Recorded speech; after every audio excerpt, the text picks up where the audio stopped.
Hello guys, current affairs funda में आप सभी का स्वागत है। मैं हूं आपके साथ अभिषेक शर्मा और आज के इस वीडियो सेशन में हम 12 जुलाई तक के सभी इंपॉर्टेंट करंट अफेयर्स कवर करने वाले हैं।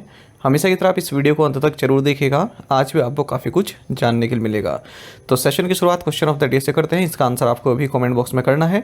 पूछ रहे हैं कि राष्ट्रीय अनुसूचित जाति आयोग के अध्यक्ष कौन है? Who is the chief of the national commission for scheduled caste NCST? Option हैं अमित कुमार, किशोर मकवाना, लवकुश कुमार या फिर वद्यपल्ली रामचंद्र। तो जल्दी से आंसर कर दीजिए, फिर हम आगे बढ़ते हैं। और इसी तरह क्वेश्चन यदि आप प्रैक्टिस करना चाहते हैं तो मैं टेलीग्राम पर जरूर ज्वाइन करें। करंट अफेयर्स फंडा नाम से हमारा टेलीग्राम चैनल है।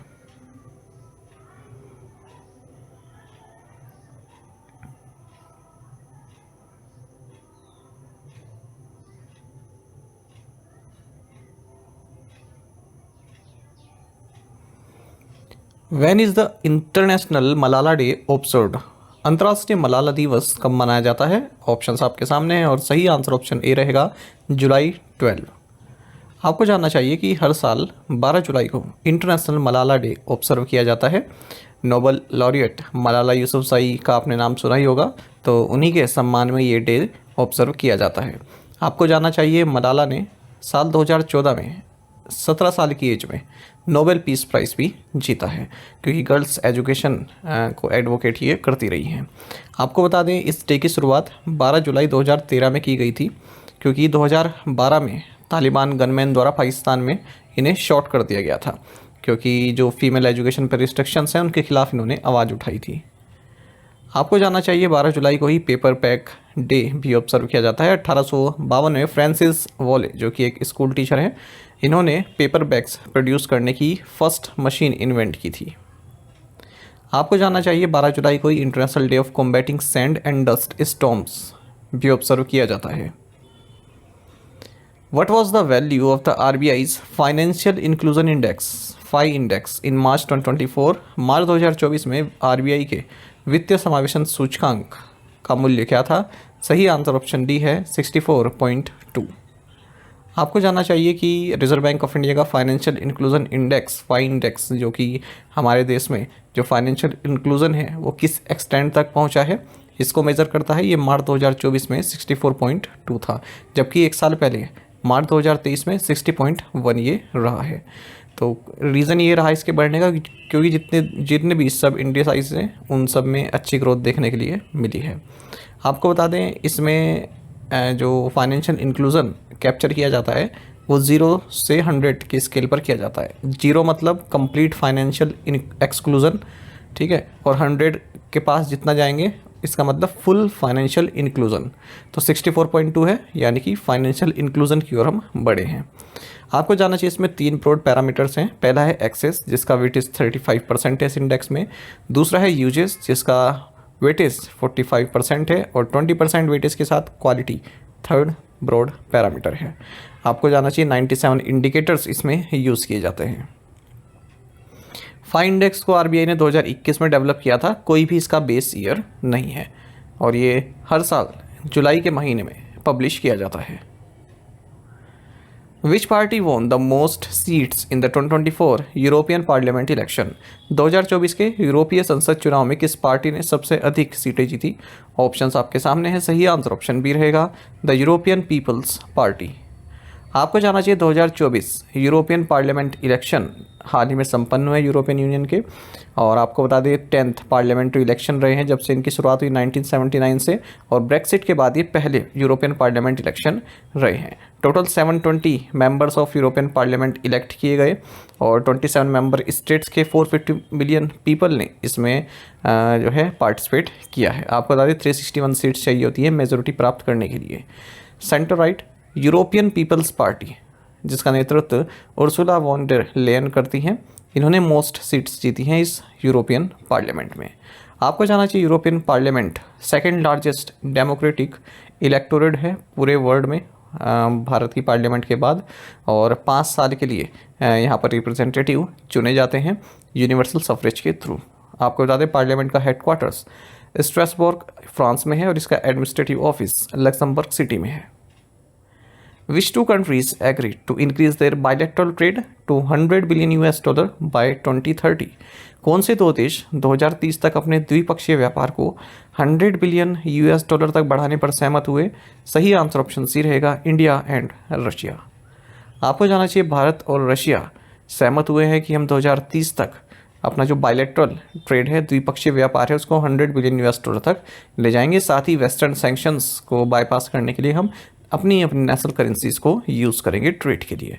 आपको बता दें हाल ही में 22nd एनुअल समिट हुई है भारत और रशिया के बीच में, और भारत से प्रधानमंत्री नरेंद्र मोदी और रशियन प्रेसिडेंट पुतिन इसमें पार्टिसिपेट किया है।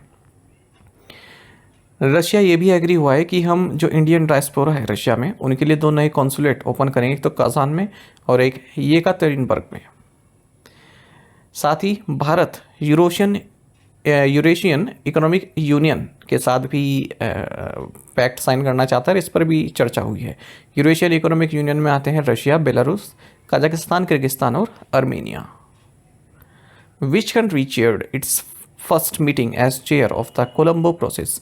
कोलंबो प्रक्रिया के अध्यक्ष के रूप में किस देश ने अपनी पहली बैठक की अध्यक्षता की? सही आंसर ऑप्शन ए है, इंडिया। आपको जानना चाहिए कि भारत के पास जो कोलंबो प्रोसेस है, इसकी चेयर पहले बार आई है, यानी कि अध्यक्षता भारत पहली बार कर रहा है, और अपनी अध्यक्षता के तहत पहली मीटिंग इसने हाल ही में संपन्न की है। परमानेंट रिप्रेजेंटेटिव लेवल मीटिंग इसको कहा गया है। कहाँ पर? जेनेवा में। जेनेवा जो है इंटरनेशनल ऑर्गेनाइजेशन फॉर माइग्रेशन का हेडक्वार्टर्स है, IOM का हेडक्वार्टर्स है। तो IOM ने जो है अपना हेडक्वार्टर्स प्रोवाइड कराया हुआ है इस कोलंबो प्रोसेस को, यहीं पर इसकी मीटिंग्स होती हैं। आपको बता दें कोलंबो प्रोसेस एक रीजनल कंसल्टेटिव प्रोसेस है। 12 मेंबर स्टेट्स हैं इसमें एशिया से, और ज़्यादातर वे हैं जहाँ से माइग्रेंट वर्कर्स काफ़ी संख्या में बाहर कार्य करते हैं। आपको जानना चाहिए किस तरह से ओवरसीज़ एम्प्लॉयमेंट को मैनेज किया जाए, क्या बेस्ट प्रैक्टिसेस हो सकती हैं, उन सभी के बारे में यहाँ पर आइडिया शेयर किए जाते हैं। और मई 2024 में भारत पहली बार इसका अध्यक्ष बना कोलंबो प्रोसेस का, 2024 से 2026 के लिए। ठीक है, 2003 में इस कोलंबो प्रोसेस की शुरुआत हुई थी, उसके बाद से पहली बार है जब भारत इसका अध्यक्ष बना है। Which bank launched the student Sapphiro forex card? किस बैंक ने student Sapphiro forex card launch किया है? सही आंसर ऑप्शन ए है, ICICI बैंक। आपको जानना चाहिए ICICI बैंक ने student Sapphiro forex card launch किया, जो कि एक प्रीमियम फॉरेक्स प्रीपेड कार्ड है, खास करके उन स्टूडेंट्स के लिए बनाया गया है जो हायर एजुकेशन के लिए अब्रॉड जाते हैं। This card is powered by visa, और एक्सक्लूसिव बेनिफिट्स और काफ़ी कन्वीनियंस है ये स्टूडेंट्स के लिए, उनके पेरेंट्स के लिए, ताकि वो एजुकेशन रिलेटेड एक्सपेंसेस जो हैं अब्रॉड में उनको मैनेज कर सके, जैसे admission fees, course related fees, other day to day expenses.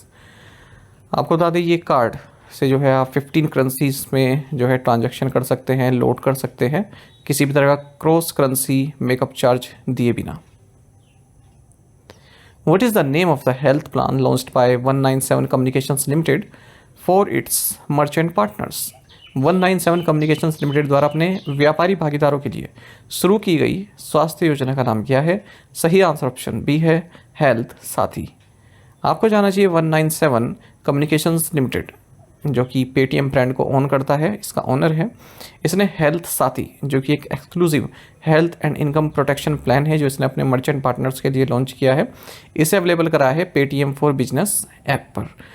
तो इसका जो सब्सक्रिप्शन चार्ज है 35 रुपीज़ पर मंथ है, और पेटीएम हेल्थ सफारी में जो भी मर्चेंट्स हैं जो पेटीएम के साथ जुड़े हुए हैं उनको अनलिमिटेड डॉक्टर टेली कंसल्टेशन और in person doctor visits provide किए जाते हैं।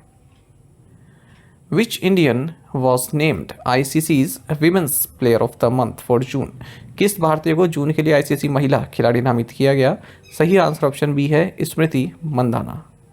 आपको जानना चाहिए इंटरनेशनल क्रिकेट काउंसिल यानी कि ICC ने ICC player of the month award for June 2024 declare कर दिए हैं, और पहली बार दोनों विनर्स जो हैं भारत से हैं। तो जो मेल विनर है वे हैं जसप्रीत बुमराह, फीमेल विनर कौन है? स्मृति मंदाना। तो ऐसा पहली बार हुआ है जब से अवार्ड्स इंट्रोड्यूस किए गए 2021 से कि किसी एक ही देश के प्लेयर्स ने दोनों अवार्ड्स जीते हों, men's and women's player of the month award. Who will lead the 28 member Indian athletics contingent at the Paris Olympics? Paris Olympic में 28 सदस्यीय भारतीय एथलेटिक्स दल का नेतृत्व कौन करेगा? सही आंसर ऑप्शन बी है, नीरज चोपड़ा। आपको जानना चाहिए नीरज चोपड़ा ये 28 मेंबर इंडियन एथलेटिक्स कॉन्टिजेंट जो पेरिस ओलंपिक के लिए जाने वाली है भारत से, इनको लीड करेंगे। आपको बता दें इस एथलेटिक्स स्क्वाड में 17 मैन हैं और 11 विमेन एथलीट्स हैं। वर्ल्ड एथलेटिक्स ने इस बार marathon race walk mix relay event को इंट्रोड्यूस किया है, जबकि मेंस 50 किलोमीटर रेस वॉक को एक्सक्लूड कर दिया है ओलंपिक से। Who has recently become the third Indian women's tennis player to win an ITF Pro title? हाल ही में ITF Pro खिताब जीतने वाली तीसरी भारतीय महिला टेनिस खिलाड़ी कौन बनी है? ऑप्शंस आपके सामने हैं और सही आंसर ऑप्शन डी रहेगा, सहजा यमलापल्ली। आपको जानना चाहिए सहजा यमलापल्ली ये केवल तीसरी इंडियन वुमेन्स टेनिस प्लेयर बनी है जिन्होंने ITF प्रो टाइटल जीत लिया है। हाल ही में इन्होंने सो कॉल प्रो सीरीज में जो है विजय हासिल की है यूनाइटेड स्टेट्स में।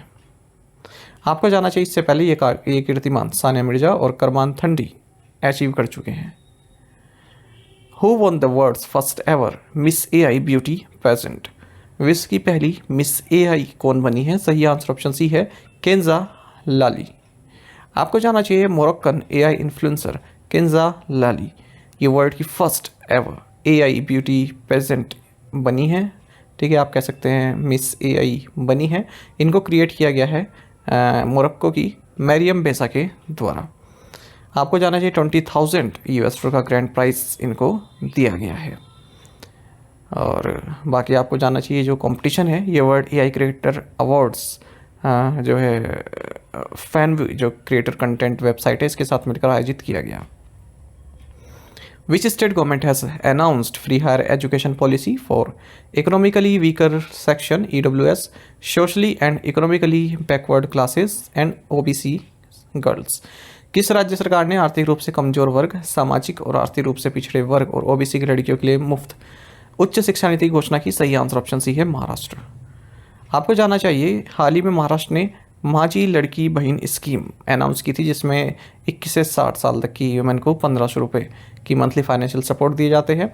और इसके बाद अब महाराष्ट्र सरकार ने एक और पॉलिसी लाई है महिलाओं के लिए, इसका नाम है इसमें जो है हायर एजुकेशन जो भी गर्ल्स प्राप्त करना चाहती हैं और वो इकोनॉमिकली वीकर सेक्शन से आती हैं, socially and economic backward classes से आती हैं या फिर OBC से आती हैं, तो उनकी हायर एजुकेशन एब्सोल्युटली फ्री रहेगी।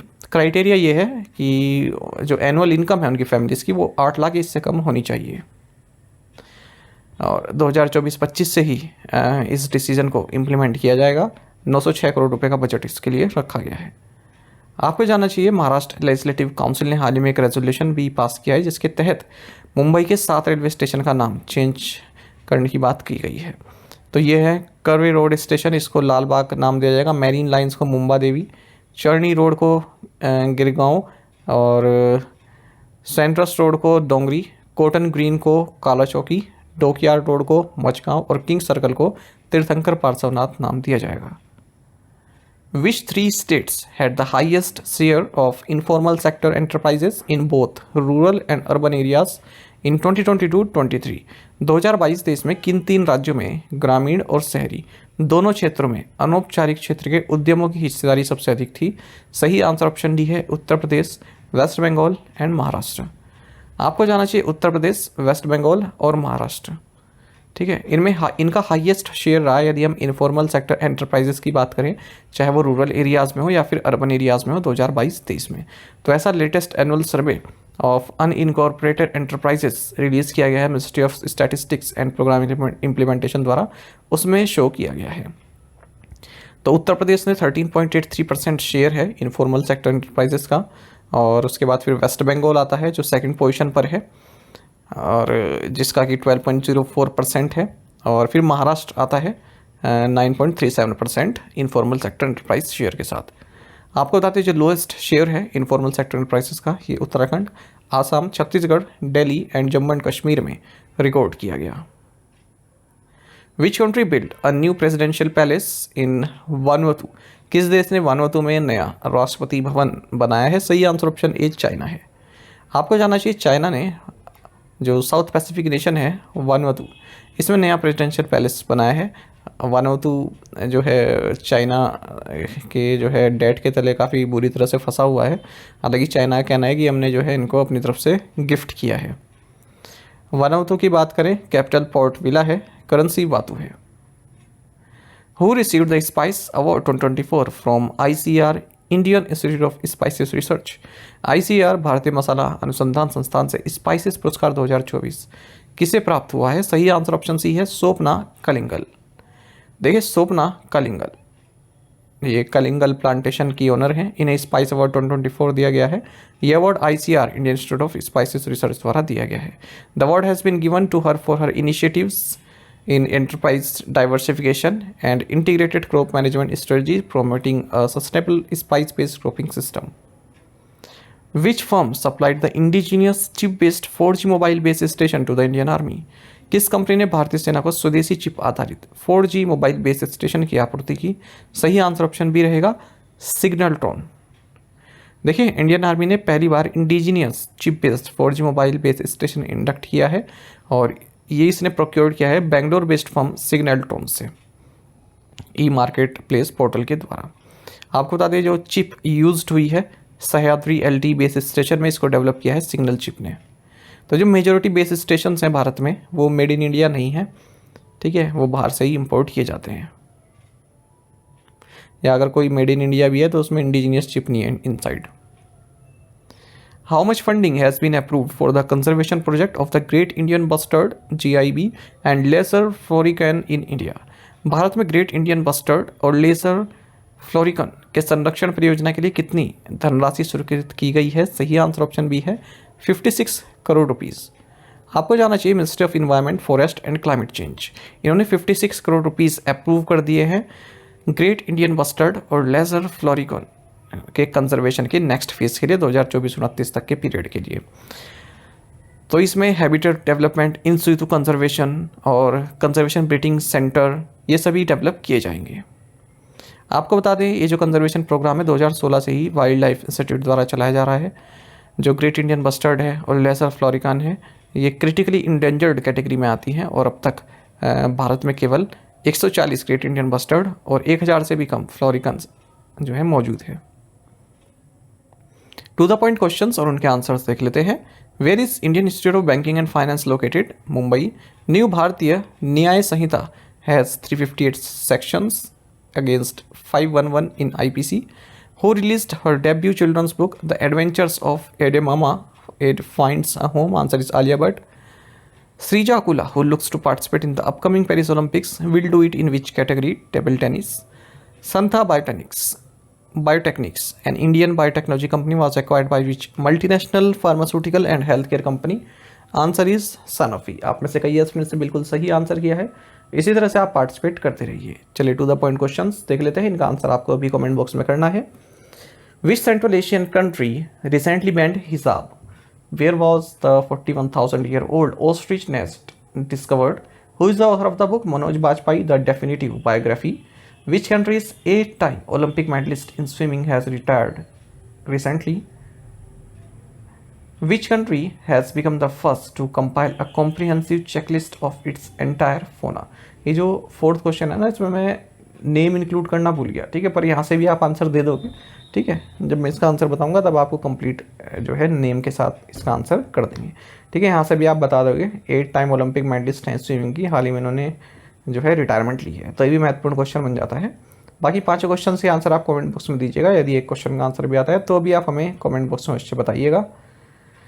यदि आप हमारे daily current affairs PDF, weekly PDF, monthly PDF और हर महीने के banking and economic awareness PDF चाहते हैं तो करंट अफेयर्स फंडा का 1 ईयर मेंबरशिप प्लान आप ज्वाइन कर सकते हैं, जिसका लिंक आपको वीडियो के डिस्क्रिप्शन में या फिर फर्स्ट कमेंट में मिल जाएगा। आपको बता दें इस 1 ईयर मेंबरशिप प्लान के तहत जितना भी हमारा PDF कंटेंट है वो हम आपको 1 साल तक के लिए प्रोवाइड कराते हैं, जिसे आप डाउनलोड कर सकते हैं, प्रिंट आउट भी निकलवा सकते हैं। इसके लिए चाहे तो आप करंट अफेयर्स फंडा ऐप को यूज़ कर सकते हैं या फिर अपने लैपटॉप या सिस्टम की मदद से वेब लॉगिन भी कर सकते हैं। कोई भी आपका एग्जाम हो, बैंकिंग, SSC, रेलवे या फिर स्टेट PCS, जहाँ पर भी जनरल अवेयरनेस या करंट अफेयर्स पूछे जाते हैं, सभी एग्जाम्स के लिए हमारा PDF कंटेंट काफ़ी यूज़फुल है। यदि आप हमारा 1 ईयर मेंबरशिप प्लान ले लेते हैं तो इसमें हम आपको कैटेगरी वाइज क्विज भी प्रोवाइड कराते हैं, और एक बार अगर आपने हमारे करंट अफेयर्स पढ़ लिए और इन क्विज को अटैम्प्ट किया तो आपका जो करंट अफेयर्स सेक्शन है काफ़ी स्ट्रॉन्ग हो जाएगा और आप यकीनन अच्छा परफॉर्म कर पाएंगे अपने आने वाले एग्जाम्स में। तो लिंक वीडियो के डिस्क्रिप्शन में या फिर फर्स्ट कमेंट में आपको मिल जाएगा इस कोर्स का। कोई भी डाउट होगा तो प्लीज़ आप कमेंट बॉक्स में लिखिएगा। साथ ही करंट अफेयर्स फंडा को आप टेलीग्राम पर भी ज्वाइन कर सकते हैं। यहाँ पर रेगुलर वीडियो अपडेट्स और करंट क्विज हम आप सभी के लिए डालते रहते हैं। साथ ही डिस्कशन ग्रुप में आप किसी भी क्वेश्चन का सोल्यूशन पा सकते हैं। दोस्तों, यहाँ पर हमारे करंट अफेयर्स की प्लेलिस्ट दी गई है, इसको आप जरूर देखें। अपने दोस्तों के साथ, फेलो एस्पिरेंट के साथ हमारे करंट अफेयर्स को शेयर जरूर करें। आज का ये सेशन आपको कैसा लगा, कमेंट बॉक्स में अवश्य बताइएगा। Thank you guys.